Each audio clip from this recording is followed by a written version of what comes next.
사도신경으로 7월 30일 새벽 기도를 하나님께 올려드리도록 하겠습니다.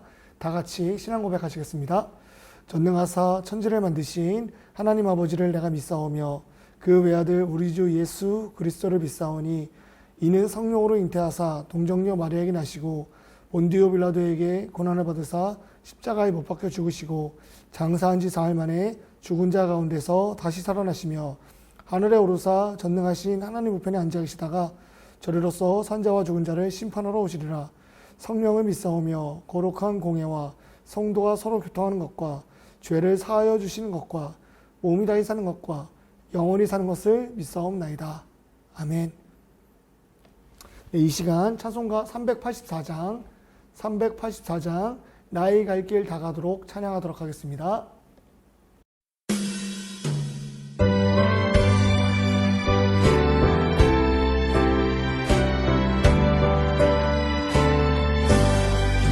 나의 갈 길 다가도록 예수 인도하시니 내 주 안에 있는 긍휼 어찌 의심하리요. 믿음으로 사는 자는 하늘 위로 받겠네. 무슨 일을 만나든지 만사 형통하리라. 무슨 일을 만나든지 만사 형통하리라. 나의 갈 길 다가도록 예수 인도하시니 어려운 일 당한 때도 좁은 은혜 주시네. 나는 심히 고단하고 영혼 매우 가라나 나의 앞에 반석에서 샘물 나게 하시네. 나의 앞에 반석에서 샘물 나게 하시네.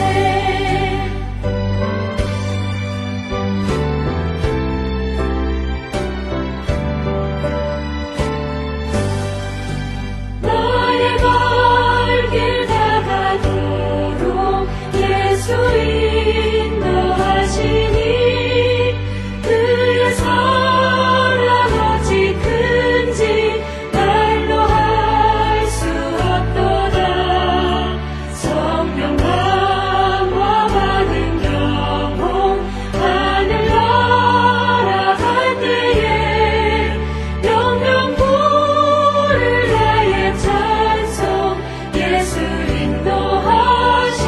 인도하셨네. 영영 부를 나의 찬송 예수 인도하셨네.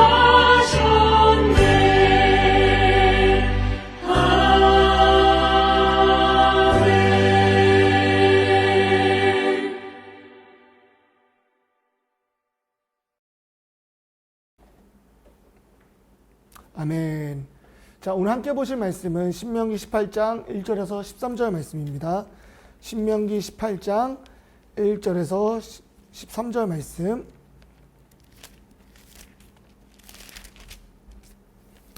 다 찾으셨다면 저희 함께 말씀 봉독하도록 하겠습니다. 레위 사람 제사장과 레위의 온 지파는 이스라엘 중에 분깃도 없고 기업도 없을지니 그들은 여호와의 화제물과 그 기업을 먹을 것이라. 그들이 그들의 형제 중에서 기업을 가지지 않을 것은 여호와께서 그들의 기업이 되심이니 그들에게 말씀하심 같으니라. 제사장이 백성에게서 받을 몫은 이러하니 곧 그 드리는 제물의 소나 양이나 그 앞다리와 두 볼과 위라. 이것을 제사장에게 줄 것이요 또 내가 처음 거둔 곡식과 포도주와 기름과 내가 처음 깎은 양털을 내가 그에게 줄 것이니 이는 내 하나님 여호와께서 내 모든 지파 중에서 그를 택하여 내시고 그와 그의 자손에게 항상 여호와의 이름으로 서서 섬기게 하셨음이니라. 이스라엘 온 땅 어떤 성읍에든지 거주하는 레위인이 간절한 소원이 있어 그가 사는 곳을 떠날지라도 여호와께서 택하신 곳에 이르면 여호와 앞에선 그의 모든 형제 레위인과 같이 그의 하나님 여호와 이름으로 섬길 수 있나니 그 사람의 몫은 그들과 같을 것이요 그의 조상 것은 판 것은 별도의 소유이니라. 내 하나님 여호와께서 내게 주시는 땅에 들어가거든 너는 그 민족들의 가증한 행위를 본받지 말 것이니 그의 아들이나 딸은 불 가운데로 지나가게 하는 자나 점쟁이나 기륭을 말하는 자나 요술하는 자나 무당이나 진원자나 신접자나 박수나 초혼자를 너희 가운데에 용납하지 말라. 이런 일을 행하는 모든 자를 여호와께서 가증히 여기시나니 이런 가증한 일로 말미암아 내 하나님 여호와께서 그들을 내 앞에서 쫓아내시느니라. 너는 내 하나님 여호와 앞에서 완전하라. 아멘. 오늘 함께 읽으신 말씀을 갖고 우리의 기업 예수 그리스도, 우리의 기업 예수 그리스도라는 제목으로 주의 말씀 나누도록 하겠습니다. 현대인들은 모두가 공통적인 특징이 있습니다. 그 특징 하나는 바로 중독 현상에 있다는 거죠. 그래서 그중 대표적인 중독 현상은 바로 온라인 쇼핑몰인데요. 이 쇼핑을 함으로 인해서 내가 이 물건을 삼으로 만족함을 하는데 참 신기한 게도 항상 신제품이 나옵니다. 그래서 이 물건이 있으면 내 삶이 더 행복해질 것 같은데 행복해지지 않은 모습을 알면서도 계속해서 신상적인 물건을 신상품을 사는 모습들, 이런 모습을 보면서 현대인들은 중독에 빠져 있는 모습을 보게 됩니다. 마치 이 물건이 있으면 행복할 것 같은데 없으니까 답답했던 적, 그러나 막상 사면은 달라지지 않았던 내 마음. 한 번쯤 이런 경험 있지 않으십니까? 저 역시 중독이 있었습니다. 좀 그렇게 안 어울리지만은 저는 책을 사는 걸 참 좋아했습니다. 그래서 이 책이 있다면은 목회를 엄청 잘하고 열매가 풍성할 것 같았습니다. 그래서 저 책은 읽어야 돼 하는데 그 책이 쌓여서 집에 더 이상 책을 둘 수 있는 자리가 없을 정도로 책을 샀었습니다. 이처럼 믿는 사람에게도 중독이 있는데요. 이 중독이란 것은 바로 우리가 기도의 무릎으로 싸워야 될 사탄의 열매입니다. 우리 마음을 쳐서 복종시키지 않으면 사단이 우리 마음의 주인이 돼서 다양한 중독에 빠지게 만들죠. 이 새벽 저와 여러분이 바라야 될 것은 내 마음이 사단으로 채워져 있는 것이 아니라 나의 마음이 예수 그리스도로 채워져서 예수 그리스도께서 주시는 것에 대한 만족함이 우리 삶의 풍성이 일어나기를 소원합니다. 먼저 오늘 본문은 레위인 기업에 대해서 이야기를 하고 있습니다. 그래서 간단히 정리하면 이렇습니다. 레위인들은 땅의 소산, 땅의 기업은 없지만 다른 지파들을 통해서 하나님께서 먹이시고 입히신다는 거죠. 자, 오늘 본문 말씀 1에서 3절인데요. 제가 한번 읽어드리도록 하겠습니다. 레위 사람 제사장과 레위의 온 지파는 이스라엘 중에 분깃도 없고 기업도 없을지니 그들은 여호와의 화제물과 그 기업을 먹을 것이라. 그들의 형제 중에서 기업을 가지지 않을 것은 여호와께서 그들의 기업이 되심이니 그들에게 말씀하신 같으리라. 3절을 집중해서 보겠습니다. 제사장이 백성에게 받을 몫은 이러하니 곧 그 드리는 제물의 소나 양이나 그 앞다리와 두 볼과 위라 이것을 제사장에게 줄 것이요. 아멘. 자, 레위인은 직접 제물을 바치지는 않습니다. 그러나 다른 지파가 가지고 올라오는 이 제물 중 일부를 제사장에게 맡기는, 제사장에게 드리는 이것을 명령하고 있는데요. 이것을 보면서 한 가지 알 수 있는 것은 내가 그 지파를 떠날지라도 이 레위인을 항상 섬기거나 그 레위인을 어디를 가든지 그 섬김을 받아야 된다는 것입니다. 레위인이 이처럼 땅을 기업으로 받지 않고 백성들의 제물 중 일부를 받게 된 이유는요. 하나님께서 그들에게 명령하셨기 때문이에요. 왜?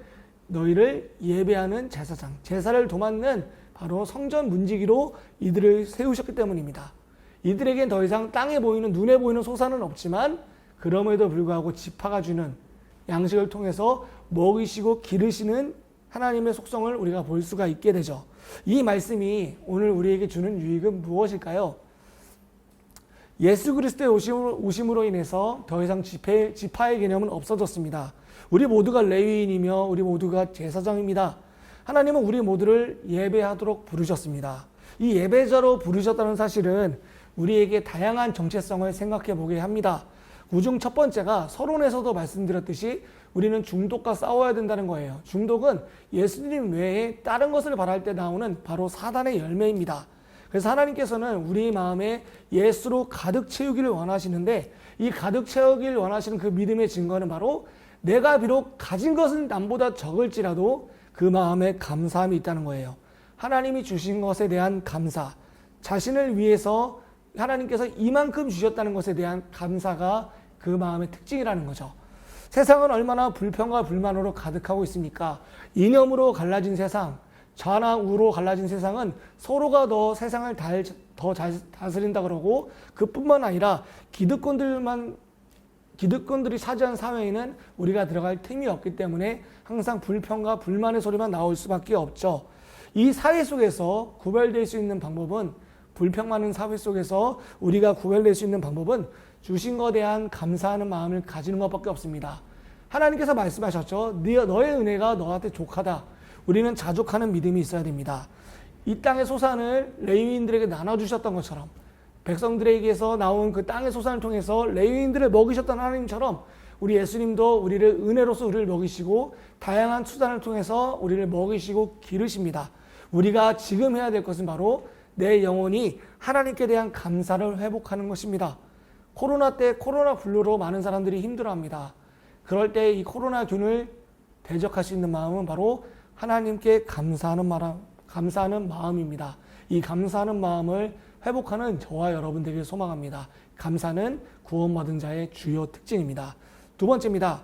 하나님 외에 다른 것을 바라는 마음과 싸워야 됩니다. 본문 후반부는요, 이제 우상에 대해서 이야기를 합니다. 이스라엘 백성이 들어갈 가나안 땅은 이제 사방이 우상을 섬기는 나라였어요. 그렇기 때문에 하나님은 초장에 이런 백성들의 연약한 마음을 아시고 잡으시려고 하는데, 그것이 바로 그 땅에 들어가면은 그들의 그 우상을 섬기는 습관을 본받지 말고 따르지 말라는 것입니다. 오늘 말씀 9절 10절인데요. 함께 한번 읽어보겠습니다. 내 하나님 여호와께서 내게 주시는 땅에 들어가거든 너는 그 민족들의 가증한 행위를 본받지 말 것이니, 그의 아들이나 딸을 불가운데로 지나가게 하는 자나 점쟁이나 기름을 말하는 자나 요술하는 자나 무당이나. 이후의 말씀에는 다양한 우상들을 다루는 이야기들이 나옵니다. 대표적으로 본문에서 이야기하고 있는 것은 하나는 바로 인신제사입니다. 자신의 아들이나 딸을 태워서 현세의 자신이 복을 받는다는 잘못된 우상이죠. 하나님께서는 이들의 가르침을 따르지 말고 행하지도 말고 이들을 주의 전에서 내쫓으라고 명령하십니다. 약속의 땅에 들어가 살아갈 이들은 철저히 그 속에서 구별되어야 될 사람들이었습니다. 그 마음에 우상과 하나님은 공존할 수 없었고요. 공존해서는 안 됐고요. 공존하려 하는 그 마음과 싸워야 되는 것이 바로 이스라엘의 사명이었습니다. 그래서 13절 말씀 보면은 하나님으로 완전하라고 명령하고 있는데, 이 말씀은 곧 우리에게 이렇게 적용할 수 있을 것 같아요. 하나님 한 분으로 만족하십시오. 우리 주변에도 다양한 복을 구하는 행위들이 있습니다. 매주 토요일이 되면은 숫자 45개로 인생의 역전을 꿈꾸는 사람들이 있죠. 실제로 8시 가까이 가면은 복권집에 사람이 가득하다 합니다. 한 손에 복권종을 들고 나오죠. 제 경험에, 제가 직장 생활을 잠시 했었는데 제가 경험한 바로는 한 직장 상사분께서 월급을 70% 이상을 복권 사는 데 쓴 겁니다. 로또로. 그래서 내 인생을 바꿔보겠다 하면서 한 주간 내내 매일매일 복권을 샀어요. 그러나 그 복권이 당첨됐을까요? 당첨되지 않았죠. 그 상실한 표정, 허탈한 표정의 상사를 본 적이 있습니다.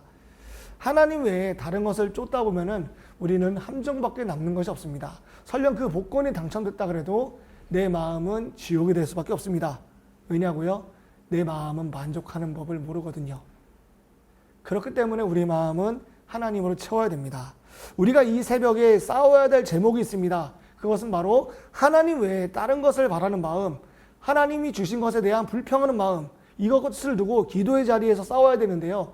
우리가 단순히 기도하는 이 행위는 그냥 허공에 지르는 소리가 아니라 사단과의 전쟁이요, 하나님께 힘을 구하는 그리스도인의 기본적인 특권입니다. 이 새벽 여러분들의 영혼을 위해 기도하십시오. 우리는 예수 그리스도를 말미암아 자족하는 법을 배워야 됩니다. 그 자족하는 법을 배우는 방법은 바로 기도로 시작이 됩니다. 예수님이 주시는 것에 만족, 많이 주시지 않았어도 그 결과에 대해서 만족하는 믿음, 하나님께서는 나를 가장 선한 길로 인도하신다는 그 믿음으로 저와 여러분이 함께 살아가기를 소원합니다. 오늘도 내 영혼을 위해서 싸우시는 예수님께 여러분의 영혼을 맡기시는 귀한 새벽이 되길 소망합니다. 자, 이 시간 한번 기도했으면 좋겠는데요. 첫 번째는 내 영혼의 만족을 위해서 기도하십시오. 내 영혼이 예수 그리스도로 가득 차서 예수님으로만 만족하는 그 믿음을 구했으면 좋겠고요.